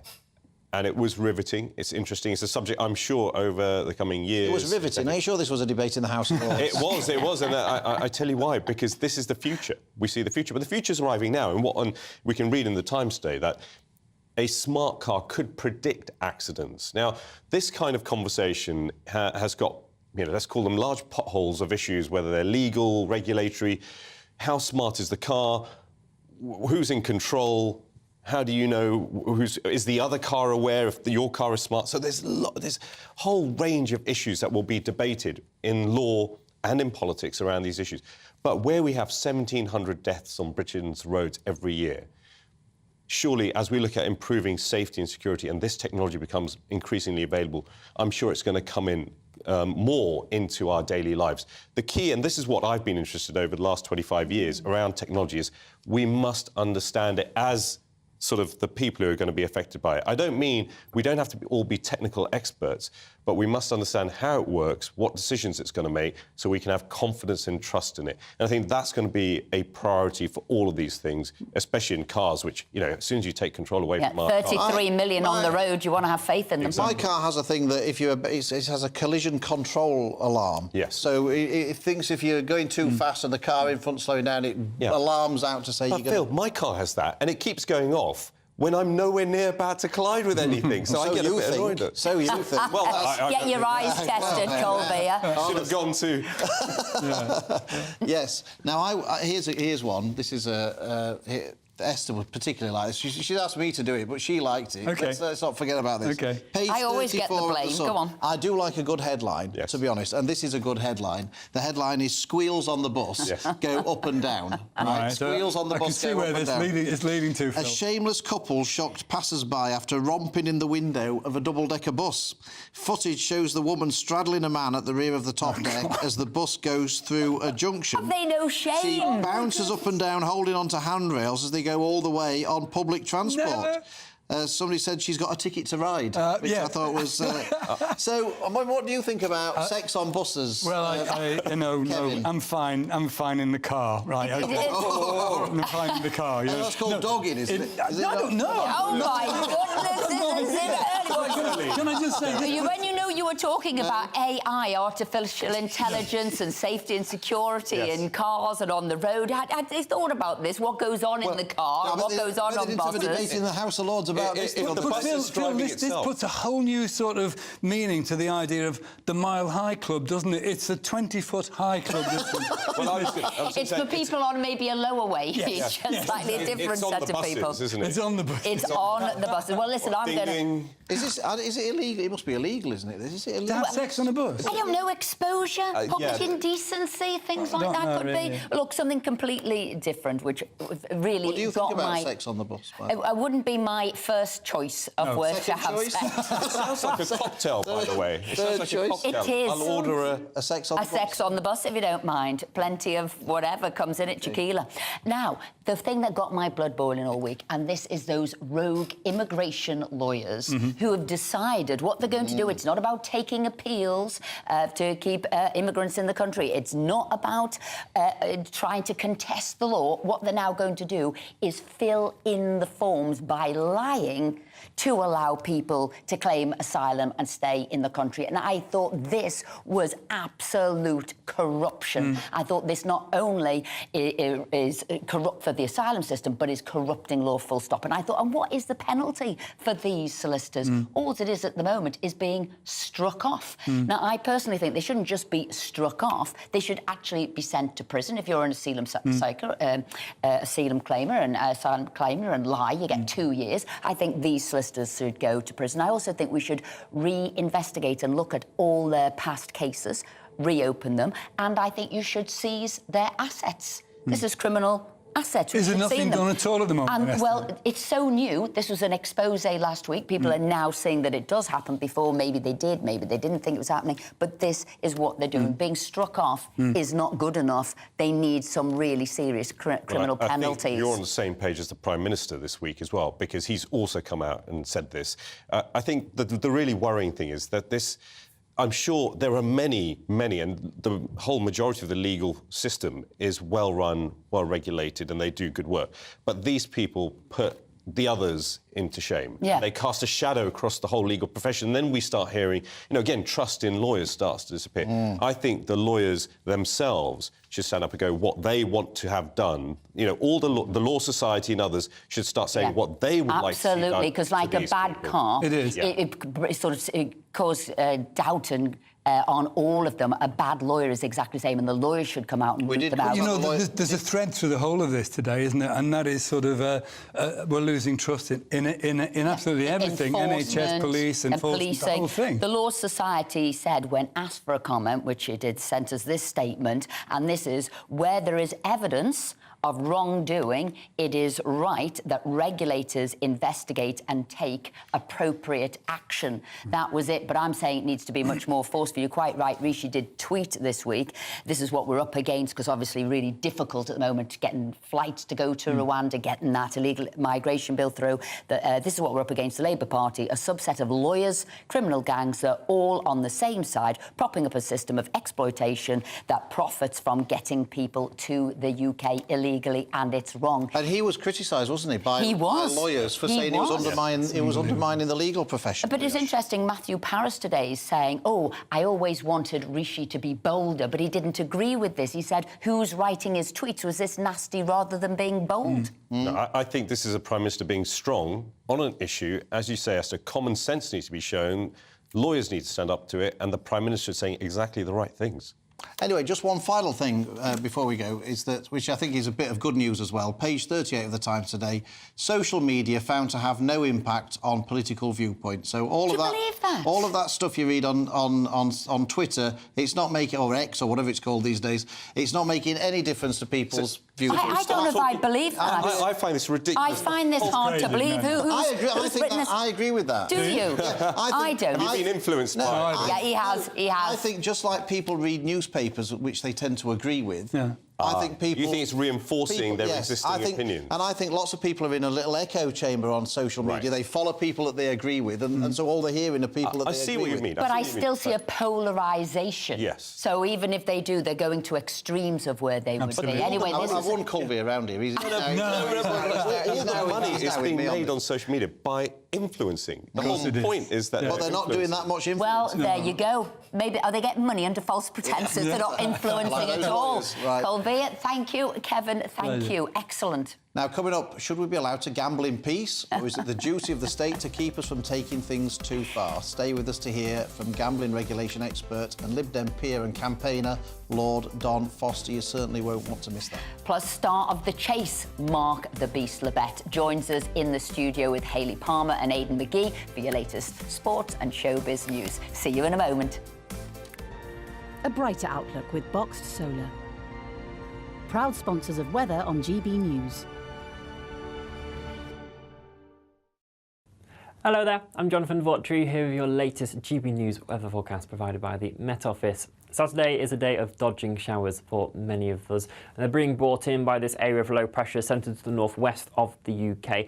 Generally, the closer you are towards that area of low pressure, the more frequent showers you'll see throughout the day. So particularly Northern Ireland, parts of Scotland, and it's here where we can see some heavier showers, some torrential downpours with some hail and thunderstorms as well.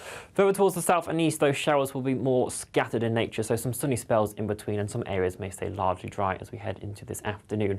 In those sunnier spots as well, temperatures climbing to highs of 23, 24 degrees Celsius, but some quite blustery winds, particularly along western coastal areas up around the Irish Sea. That will make it feel quite cool in places. Showers continuing overnight in the north and west, but for England and Wales, the bulk of those showers will fade their way out and provide some clear spells overnight. The blustery winds are still going to be in place though, so that's helping mix up the air and will prevent our temperatures dropping too far overnight, most holding up around 12 to 14 degrees Celsius, but we could drop into single figures in some rural glens of northeast Scotland. It's showers from the word go again for central southern Scotland down into northern England. Some sunnier spells for the southeast to begin with, but the cloud will be building from the southwest. We see these outbreaks of rain spreading to Wales, southwest England, Northern Ireland later on as well, where they could turn persistent. Temperatures will be held back underneath that cloud in the southwest, but 22 degrees possible in the east. Bye-bye. A brighter outlook with Boxed Solar. Proud sponsors of weather on GB News.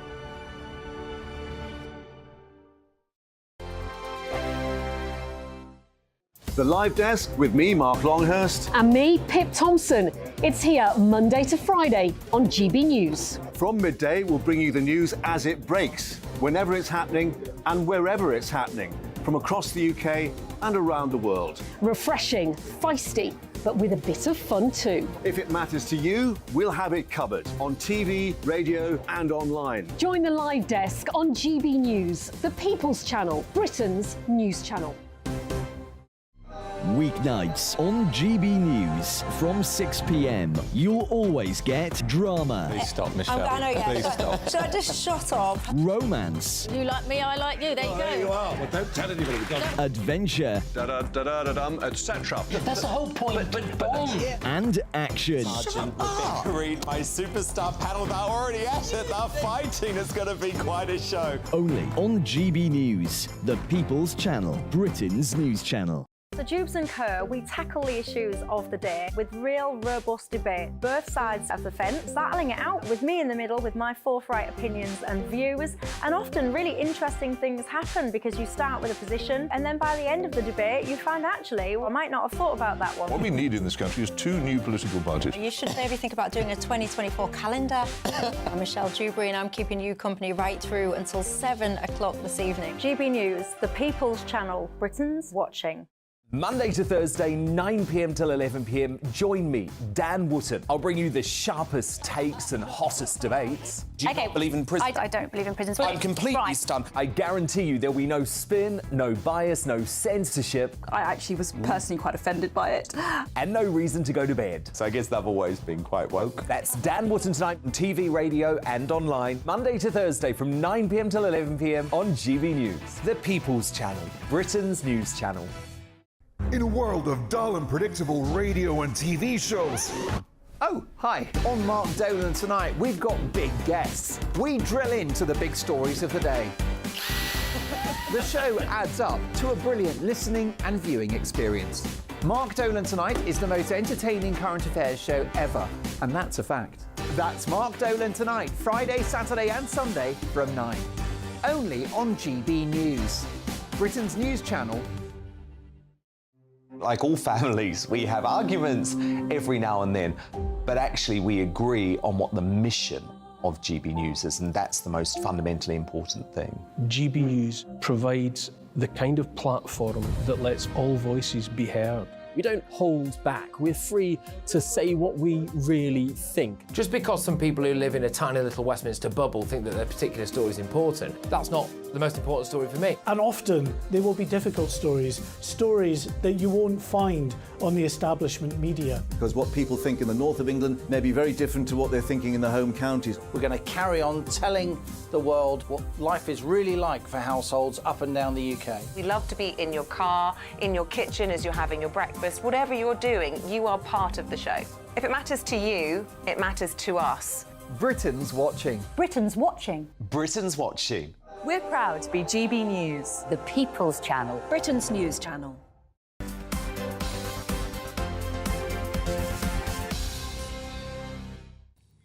Hello and welcome back to Saturday Morning Live with me and Phil. Gambling regulation has been a hot topic, politically and social issue for some time. Betting on horses, into slot machines, roulette tables. But as a nation, do we love risking a few pennies to win big? Well, the industry is very heavily regulated, and in an age of digital, more and more betting and gambling is done on a screen rather than on a casino floor or in a betting shop. Well, this week the government launched a public consultation to discern the right upper stake limits for online betting in order to save us from ourselves. But to what extent should the state be getting involved in our decisions to gamble? Should they leave us to go to the bookies in peace, or does the government have a duty to make sure we don't gamble ourselves into financial ruin? Well, with us in the studio is Dan Waugh, partner at Regulus Partners and gambling regulation researcher. And we're also delighted to be joined by Lib Dem peer and former Government Minister, Lord Don Foster. Don, thanks ever so much for joining us. I guess the question is, aside from mortgages, why should gambling be the only thing where the state and the industry decides whether I can afford to do it or not? I can go on a spending spree and buy thousands of pounds worth of shoes and clothes and a car even. Holidays. But if I spend £100 on gambling, I lose £100 betting on horses. Someone's going to decide if I can afford it or not. Why is that right? I think very simply, we have in this country an approach that says people should be allowed to get on and do what they want as long as they're not causing damage to other people. But there are certain areas where we decide to intervene. I mean, we allow people to ride a motorbike, but of course we say before you do so, you should go through a training period, then get a driving licence, and of course we require you to wear a helmet. That doesn't stop you getting on and doing things. And given so many people are tragically getting into problems with gambling, I mean, 1/3 people, gambling harms, 60,000 of them children, and tragically around about 1 suicide every single day that's gambling related on average. So I think it is appropriate we have some light touch checks being done, and the sort of checks that are currently being consulted upon are very definitely only going to affect a very, very small proportion of people. So, Don, the government, the Gambling Commission, maybe the bookmakers are going to decide how much I can afford to bet. Should I not have some say in this? Yes, you should. And that's why if you have light touch checks initially that don't affect you whatsoever, at round about £100, £125 spending a month, the number of people that will affect is very small indeed. After all, the average figures show that about 3/4 of people who gamble online, and that's largely what we're talking about, 3/4 of them don't lose more than £50 a month. So checks at £125 a month are not going to affect very many people. They'll be light touch anyway, and the only thing that I believe is really important is this is something done independently of the gambling companies rather than done by them, because as we've seen, in some cases, they simply can't be trusted to do it properly. We saw, Don, for example, William Hill case. Don, can I ask a question? I don't gamble. It's nothing that presses my button, but my husband here, he likes a flutter. So can you explain to me, how do you actually do those checks? I mean, what do you do to check that I'm not spending any more money? Are you looking at my account and my finances? How is it done? Because I'm interested in how intrusive that is and how you go about it. Very, very rightly so, Esther. And of course, the checks that are being proposed, the light touch checks at £100, £125 a month, are ones that will be done in the same way that the vast majority of gambling companies already do anyway, collecting data through credit rating agencies and so on. So the individual, you, Esther, or Philip, when he does his bit of flutter, he doesn't even know it's going on. But it is we've got Dan Vaughan. Open banking. Don, thanks ever so much. We've got Dan Waugh here, for the gambling regulation researcher. So what's wrong with that then? What he said, what's wrong with that, Dan? The point is, Dan, is that, you know, as Don says, lots of people are losing lots of money. Often there's been cases where people have lost fortunes in a short space of time and there's been very little intervention from bookmakers. Lots of people, according to Don, are subject to, you know, losing their own lives, taking their own lives as a result of their gambling addiction. So why shouldn't the state get involved in this? Well, I think the first thing to say here is, and Don knows this very well because we've discussed this, is that the suicide statistics are completely made up. The Gambling Commission's accepted that, the Department of Health has accepted that, and even Don has accepted it. So I'm not quite sure where he's going with that. It was very emotive when it is an emotive, and there are risks around, as there are risks with any psychiatric disorder. But this idea that one person's taking their life every day is factually incorrect, and that has been admitted by the Gambling Commission. How many people do then, Dan? Well, there isn't a number. You know, we're dealing with a very complex thing. It's like saying how many people take their lives in relation to media reporting, how many people take their lives in relation to alcohol use. How many? You know, you can't get a number because this is something which is extremely complex. We don't even have a rule to define what we're trying to describe here. What makes it gambling related? So my concern, I guess, is the intrusion there, because Don was saying £125 a month. Well, people could go out and spend far more on a dinner per week than that, or go out and buy a holiday that's more than that. So I want to know how intrusive, and where did they get that figure of £125? Or in the future, are we going to have it if I go shopping, somebody's going to stop me at 125 quid? How's it going to work? Yeah, I mean, it's an arbitrary figure. The Gambling Commission a couple of years ago wanted to introduce it at £100, where actually you'd be required to provide bank statements if you wanted to spend £100 in any given month. So it's a completely arbitrary figure. I think there's a very slippery slope here because, as you say, such similar checks could be applied to spending on eating out, on holidays, on pretty much anything, on internet shopping. You can make it similarly a valid case. We'll have to come back to this about this intrusive nature.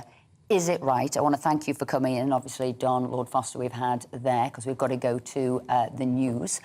But coming up after that, Mark the Beast Labette, star of The Chase, joins us live in the studio with regulars Aidan McGee and Hayley Palmer for your latest showbiz and sports news. Plus, Esther, why do women cheat? Do you know the answer? I'm not going to tell you. New tell you research later. says more are doing so than ever before. Stick around to hear why that is.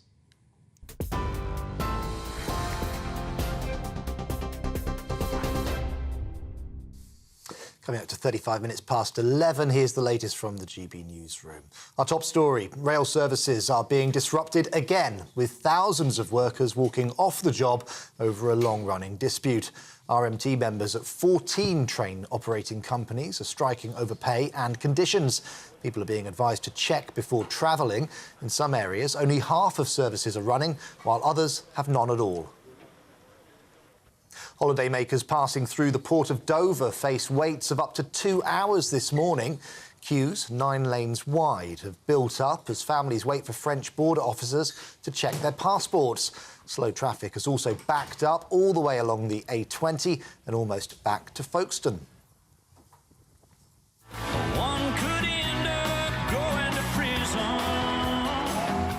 Well, in the US, Republican presidential candidates shared the stage for the first time as they fought for support at a rally in Iowa. They shared the stage there in Iowa despite facing new criminal charges. Donald Trump was the one to hit out at rival Ron DeSantis. We're bringing more on that story in a moment. You can find out more about our other stories as well at gbnews.com.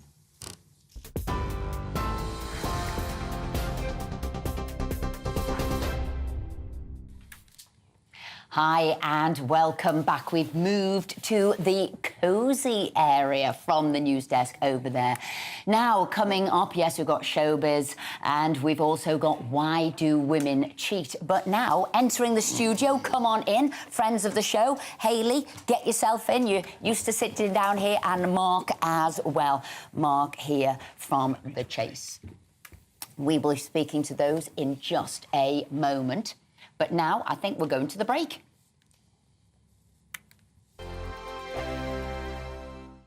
What you get for breakfast is something that, if we do our jobs right, you will wake up to news that you didn't know the night before. It's a conversation. It's not just me and Eamon. We want to get to know you, and we want you to get to know us.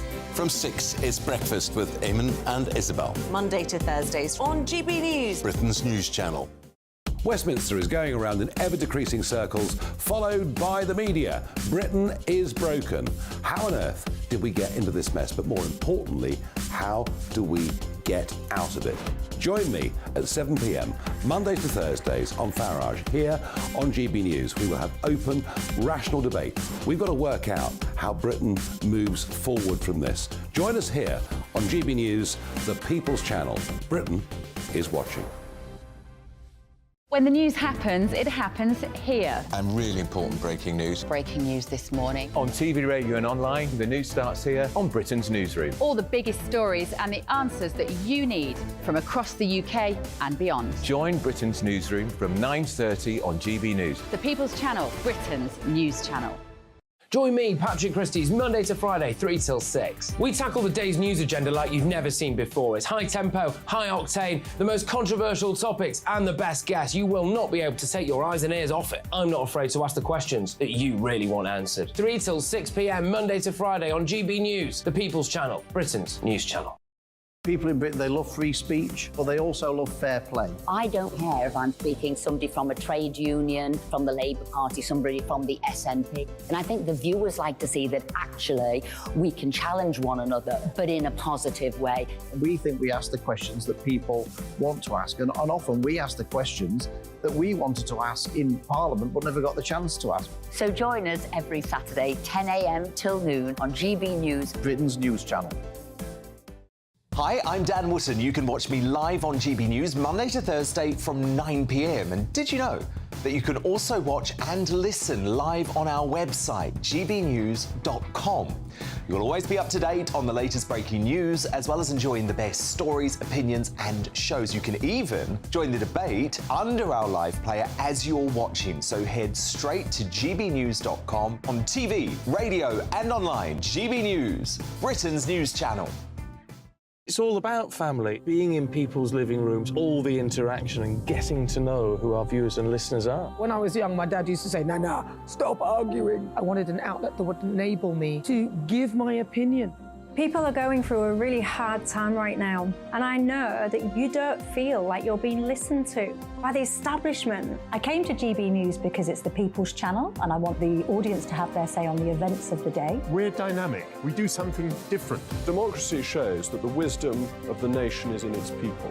I get to travel to find out what the story is from a personal perspective. The British people aren't fools. We know when we're not being told the full story. We've got to work out how Britain moves forward from this. It's the best country in the world. The establishment had their chance. Now we're here to represent your views. Britain's watching. Britain's watching. Britain's watching. We're proud to be GB News, The People's Channel, Britain's news channel.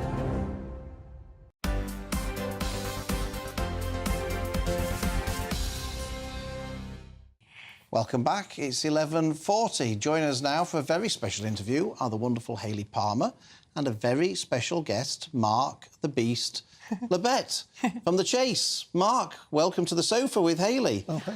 Look, I want to know how you wooed over huge friends of ours, love her to bits, right? By the way, go out on girly nights, me and Hayley. I want to know how you won her over. Happy birthday. And happy birthday. Thank you so much. I'm 28 in Happy Princess birthday. years. But come on. How did you win her over? Yeah, you had extra time to think now. How did you win her over?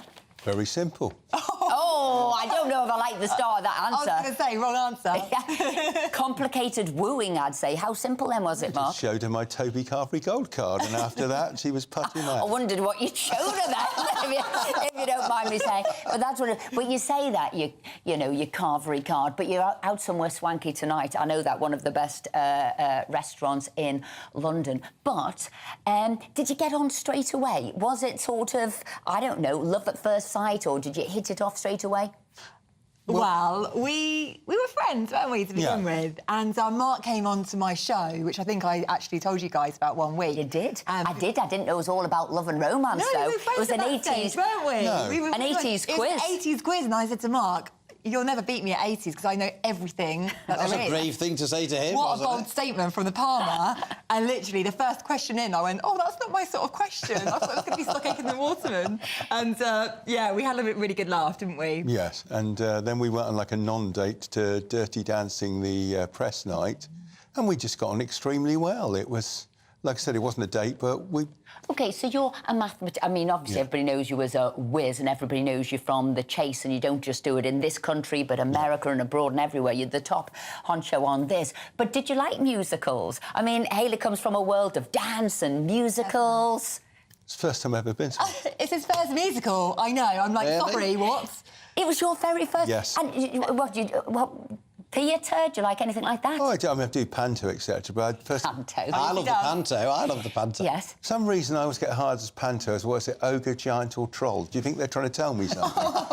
Right. So although you weren't big on musicals, right? You didn't know first one. I take it you enjoyed it. Rumours now about Strictly Come Dancing, so you've gone from knowing not too much to possibly being thrown in the deep end. Well, now I'm a lot lighter and fitter. I'd love to do it, but obviously that's up to the powers that be. And how did you lose so much weight, by the way? 9 stone. Yeah, how did you... It's a combination of so many things. The COVID, etc. I had it a couple of times, which suppressed the appetite. My wife was working in the local hospital, which meant I was looking after our son, and you suddenly realise how tough it is with now, before all our viewers fall off the chair as you're talking about your wife and we're talking about Hayley as your girlfriend, do you want to put this? Do you want to put this in sort of order here? The wife is no longer separated, etc. This is a kosher relationship. Yes. Okay. And just I'm not that hungry anymore. So you know what that is, Hayley? It's a love. You lose your appetite when you fall in love. That's what it is, Mark. Why am I putting so much weight on? You said that, not me, mate. Well, to be fair, 10 years ago he lost weight, so obviously he was in love there. Now, obviously, he's not. He's in a state of mourning. So could be doing the Strictly there. Yes. I think he'd be good at that because I used to be a dancer, so I'd be like, right, this is what you need to do, this is your homework. Yeah. So, yeah. Well, we set ourselves a little goal. I'd like to get on Strictly and she'd like to get on Dancing on Ice. I can't do Dancing on Ice because my ankle... Because you can't dance and you can't skate. No, and my ankle's far too inflexible because they tested me last year. But, you know, Strictly be fine. And how did the chase thing come about? I mean, were you always sort of like a brain box who sort of just accumulated knowledge and whatever? And how did you get to be on the chase? Yeah. How did that work? Well, unashamedly, we kind of stole from the Eggheads idea. Only instead of a 5-person team, we wanted one superstar, which was great because it meant you had to have people at a certain level, and there aren't too many of us. But to go from a maths teacher, so there you are, teaching class, 30 kids in front of you, know, doing trigonometry behind you or whatever, algebra. So how do you go from there to doing a TV show? Because generally, once I'd finished work for the day, I'd go off and quiz in the evenings. That was my hobby. So you quizzed in the evening, what, at a pub or something? Or, a pub. And what, did somebody see you there and think, oh, my goodness, he's brilliant? Fortunately, I played in the national circuit, so when they were looking for people to do the chase, I had a certain reputation, and plus they were looking for someone big and scary, and for some reason, they looked at me. Now, Hayley, do you think he's big and scary? No, he's not scary. Like you said in the papers the other week, he's a teddy bear. He literally is. And he treats me really nicely. He gets me Maltesers all the time, which goes down well. So, yeah. Especially as now he doesn't want to eat them anymore. Yeah, they're all mine. Full box for you now. But is it slightly intimidating being with somebody who's got the answer to everything? Is he a bit of a know-all when you go out on a dinner date? Yeah, but I've got a few fun facts here. Yes, yes. No, yeah, you know, he has got a lot of answers, but... And at first, in the papers, because I saw you at a couple of showbiz, because she's always getting a photo taken when she's at the theatre with legs like that and looking like that. Of course she's going to have photos taken of her. And then I saw some with you, and then I thought maybe there was a relationship, and there wasn't, and maybe there was. Did you try and keep it secret, or was it just a friendship? Or what happened? It was a non-date, and I almost joked after we were hiding in plain sight that nobody put 2 and 2 together and went, why are they together? And then Hayley put a couple of stories up on Insta, and I said, are you sure you want to do this? Because I said, look, I'm followed by a lot of press. So we put them up, and then very quickly you were bombarded by your journo friends saying, is that true you two are an item? But obviously it was early days when this happened, and then we went to America, which was crazy out there because we had press hiding in the bushes out there taking photos. A few dodgy photos of me, I might add. So, yeah, it was interesting.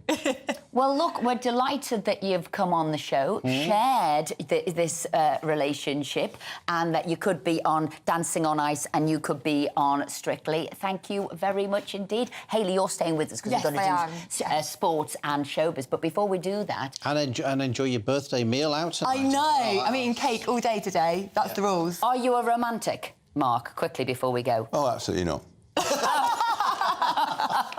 I was hoping, Phil, he was going to say Wrong yes. answer. Wrong answer. I was hoping he was going to say yes, and I was going to say, can you take Philip under your wings and make him a romantic? But it sounds like the pair of you are going to get on incredibly well. Never mind. We'll stick together. But look, you might want to listen to this, Mark. New research shows a huge surge in women cheating on their partners. But why?